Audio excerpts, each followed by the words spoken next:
መቼም እስኪገለኝ ቆሜ አልጠብቀውም። ይሄ በፍጹም የማይሆን ነገር ነው። ተፋኑ እባክህን እዚህ ነገር ውስጥ አትግባ። ቆይ ያለ ፈቃድ ከከተትሽኝ በኋላ አትግባበት ማለት ለመሆን ማለት ነው? ለሱ በጣም ይቅርታ። እኔ ይሄ ነገር ይፈጠራል ብዬ አላሰብኩም ነበር። እኔን ተወኝ በቃ። ለእኔ ብለህ ምንም ነገር አታድርግ። ስለዚህ በቀላሉ መሆን የሚችለው ከአንቺ መለየቱ ነው የምትይኝ? በጣም እኮ ነው ማፈቅረሽ።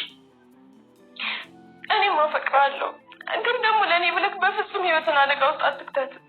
በራሴ ጥፋት መቅጣት ያለብኝ እኔ ራሴ ብቻ ነኝ። እሺ በቃ ቅድም ስሜታዊ ሆኜ ስለተናገርኩሽ በጣም ይቅርታ አድርጊልኝ። አንተ ምን አጠፋህና ነው ይቅር በይ የምትለኝ? ሁሉም ነገር ካበላሽሁት እኔ ነኝ። አሁን እስኪ ይህን ነገር እንተውና ስለ ወደፊቱ እናስብ። በእርግጥ አንቺ ከዚህ ትንሽ ዞር ማለት ስትዋሳ ይመስለኛል። ምን እያልክ ነው? እኔ አንተ ብቻ የትም አልሄድም። እንዴ አሁን ካልሄድኩ እያልሽ አልነበር እንዴ? ከሄድኩም እዛ ተፈራ ጋር ነው የምሄደው። እሱም ገድዬ እኔም ራሴን አጠፋለሁ። ይሄ ብለሽ ደግሞ ጀመረሽ። ቆይ ያለፈው አይበቃሽም? ድጋሚ ስትስ ደግሞ ምንድን ነው? ተፈራ ያ ቪዲዮ ኖረውም አልኖረውም ያንን ህገወጥ ስራ ማሰራቱ አይቀርም። እኔም እኮ እንደኔ ሌላው ቢቀር ራሴን መከላከል አይነተኝም እያልኩሽ። እሺ ታዲያ ምን ልታደርግ ነው? ይኸውልሽ መጀመሪያ አንቺን ደህንነት ላረጋግጥ። ከዛ በኋላ ከነናሆምና ከሲምባ ጋር ሆኜ ማድረግ የሚገባኝ ነገር ሁሉ አደርጋለሁ። ፈሪ ሆኜ ህይወቴን ከማተርፍ ህይወቴን ሰጥቼ ሌሎቹን ባድን እመርጣለሁ።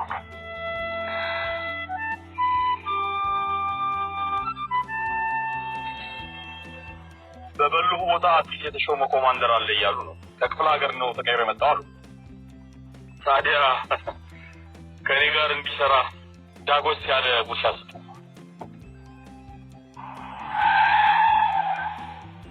ምን እያደረክ ነው?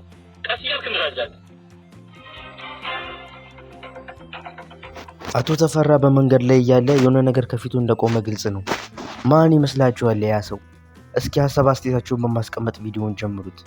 በሌላ በኩል እንደምንመለከተው ዶክተሩ አሁን ላይ ሳይፈልግ በግዱ ትልቅ አጣብቂኝ ውስጥ ገብቷል። ያም የሆነው ደግሞ በአምራን ምክንያት ነው። እንደሚታወቀው አምራን በጣም ብዙ ነገር እየሰራች ትገኛለች። ቤተሰቡ ማንም ሰው ሳይፈቅድላት ገብታ አደናቸዋለሁ በሚል ሰበብ ራሷን ትልቅ ዕዳ ውስጥ ዘፍቀዋለች። በሌላ በኩል ደግሞ ተፈራ መጥቶ ነበር።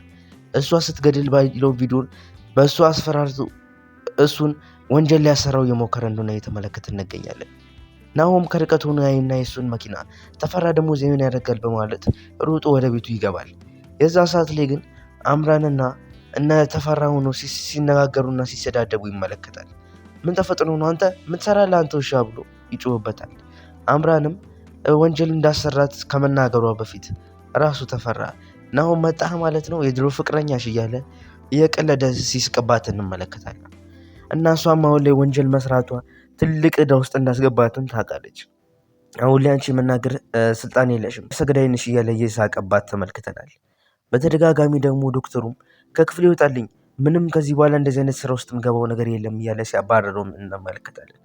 ድንገት ስልኩን አውጥቶ ለናሆም ሊያሳየው ሲል ከኋላ መጥቶ የተፈራ ጠባቂ ጭንቅላቱን ይመታውና ይዘርረዋል።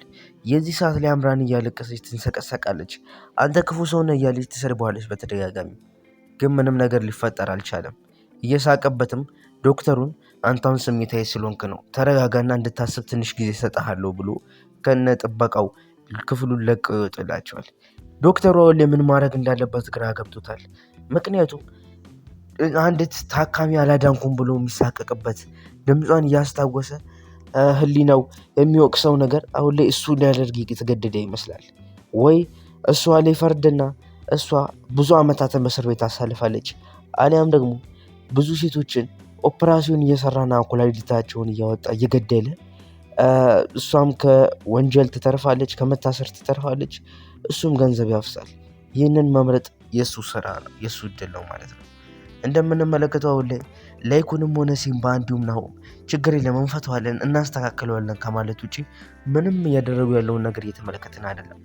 አነጋገራቸውና አወራራቸው ግን ትልቅ ሴራ የጠነሰሱና የሆነ ነገር ለመያዝ የተዘጋጁ ነበር የሚመስሉት እና ሁሉም የተመሳጠሩ ይመስል እኩል ነገሩን ችግር የለም እኛ እናስተካክላለን ሲሉ እየሰማ እንገኛለን። ሲምባና ላይኩንም በንግግራቸው ወቅት አዲስ ኮማንደር እንደተመደበና በከተማዋ እሱን ማናገር እንዳለባቸው ሳይሰማቸው አልቀረም። ይህንን ድርጊት ደግሞ ተፈራ ማውቆታልና በገንዘብ ሊደልለውና ገንዘብ ሊያጎርሰው እንደሚሞክርም በስልክ ሲያወራ ተመልክተነዋል። በሌላ በኩል እንደምንመለከተው ዶክተሩ አምራንን ካስተኛት በኋላ ናሆም ወደሚገኝበት ሳሎን ሄድና ማነጋገር ይጀምራሉ።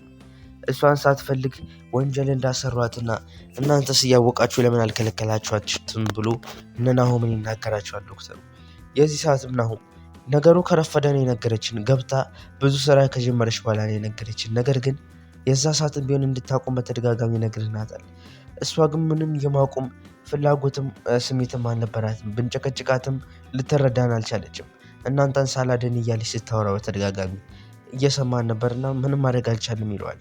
ቢሆንም ቢያንስ ለእኔ ብትነግሩኝ እኔ እንደምንም አድርጌ ያስቆማት ነበር፣ ነገር ግን አንተ አልነገርከኝም ብሎ ናሆምን ይወቅሰዋል። ናሆምም እኛ እንኳን እንድታቆም ነግረናት ነበር፣ ግን ልትሰማን እንዳልቻለች ነገርኩህ ብሎ ይመልስለታል። በሌላ በኩል ደግሞ እንደምንመለከተው ዶክተሩ እናቴ ሰርግ ትጠብቅ ነበር፣ እንድንጋባ ድል ያለ ሰርግ ልትደግስ ጓጉታ ነበር፣ ቸኩላ ነበር። ግን ምን ያደርጋል ሙሽራዋ ነፍሰ ገዳይ እንደሆነች አላወቀችም እያለ እያወራ ባለበት ሰዓት ላይ ነበር አምራን የሰማችው። እሱ እንኳን ምንም ማድረግ እንደማይችል እየተናገረ ነው። እንደሚመስለኝ ከሆነ አሁን ሌላ አምራን ብሎ ወንጀል ውስጥ ሊገባ እያሰበ እንደሆነ እንመለከታለን። ምክንያቱም በተደጋጋሚ እሷ ምንም እንድታደርግ አልፈቅድላትም፣ መታሰር የለባትም ሲል ሰምተናልና ማያሳስራት ሆነ በእርግጠኝነት እሱ ስራውን ይቀላቀላል። የዛ ሰዓትም እሱ የሚናገረው ነገር አምራን ትሰማና በጣም ይከፋታል። ክፍሏም ገብታ ማልቀስ ስትጀምር ዶክተሩ ሄድና ያናግራታል። ያንን ስላልኩኝ በጣም ይቅርታ፣ ግን ምንም ማድረግ ስላልቻልኩኝ ይላታል። አንተ ለምን ይቅርታ ትላለህ? ይህ ሁሉ ነገር ያበላሸሁት እኮ እኔ ነኝ እያለች ራሷን ስትወቅስና ስትጸጸት እንመለከታለን። ግን አታስብ፣ ችግር የለም ዶክተሩን ልጅቷን ገድዬ ሳይሆን እስር ቤት ምገባው እራሱ ተፈራን ገድዬ ነው እያለች ስታወራ እሱ ደግሞ ሊያስቆማት ሲሞክር እንመለከታለን። እውነቱን ለመናገር ዶክተር የገባበት ሰጣ ገባ ነው እንጂ ትንሽ ያናድደኝ አምራን ላይ የደረሰው ነገር በእውነቱ አስደስቶኛል። እሷ ብትሆን ችግሩን የምትቀምሰው፣ እሷ ብትሆን ሌላ ወንጀል ውስጥ የሚያስገባት እሷን ቢሆን ኖሮ በጣም ደስ ይለኝ ነበር። ነገር ግን እንደተመለከትኩት ከሆነ ዶክተሩን ነው የሚያስገባውና እሱ ነገር ትንሽ ያስደበራል እንጂ አምራን መሆኗ ችግር ውስጥ የነበረችው እሷ ብትሆን ኖሮ በጣም እንደሰት ነበር። ምክንያቱም በተደጋጋሚ ናሆም ሁሉም ሰው ሲነግሯት ሰምተን ነበር። ዶክተርንም አልሰማ ብላ እሱ ሊያገባት የነበረውንም ነገር ሰርጋቸውንም ገፍታ እሱ ምንም ጣጣ ውስጥ ያልነበረው ሰው የዚህ ነገር ውስጥ ማስገባቷ የእጇን አገኘች ያስብላታል። በዛ ላይ ቪዲዮ እየቀረጸ እንደሆነ እያወቀች ያንን ድርጊት መፈጸሟ እሱ ራሱ ትልቅ ዱብዳ እንደሆነ ተመልክተናልና እሷ ላይ ቢከሰት ኖሮ ወንጀሉና መሰራት እሷን ቢሆን ኖሮ ቅድሚያ የምደሰተው እኔ ነኝ ብዬ አስባለሁ። ምክንያቱም እንደተመለከተነው ሁሉም ሰው ሊያስቆማት ሞክሮ ነበር፣ ግን እሷም ያለ አቅሟ ተፈራን ለማስቆም ኃይል እንዳላት ተሰምቷት እዚህ ሁሉ ጣጣ ውስጥ ገብታለች። አሁን ላይ በሰላም ስለሰርጉ ብቻ የሚጨነቀውን ሰውዬ አሁን ላይ የሚጨነቅበት ሌላ ነገር ሰጥተዋለች እና ይህ ደግሞ ማን ነገር ነው። በዛ ላይ ደግሞ አሁን ላይ እሷ ሊያሸሻት እያሰበ ነው። ድርጊቱን ፈጸማና እሱን ትልቅ ወጥመድ ውስጥ ከታ አሁን እሷ ልታመልጥ እንደሆነ እየተመለከትን ነው። እሷ ፈልጋ ባይሆንም ከነገሩ መሸሿ ደግሞ ለእሷ እፎይታ ሲሰጣት፣ ባሏን ግን በጣም የሚያስጨንቅ ሁኔታ ሆኖ የምንመለከተው ይመስለኛል። ለማንኛውም እኔ በዚህ መንገድ ሪካፕ አድርጌላችኋለሁ። ቀጣይ ክፍልም እንደተለቀቀ ሪካፕ እንደማድረግላችሁ ኮዲ ቃል ይገባውኝ። እኔ እዚሁ ጋር ልሰናበታችሁ። እስከዛ እናንተ ቪዲዮን ላይክ እና ቻናሉን ሰብስክራይብ በማድረግ ቪዲዮን እንድታዩልንና እኛንም እንድታበረታቱን ስል በታላቅ አክብሮት እጠይቃችኋለሁ። እኔ ከወዲሁ ልሰናበታችሁ። መልካም ጊዜ ይሁንላችሁ። በቀጣይ እንገናኛለን። ቸር ሰንብቱ።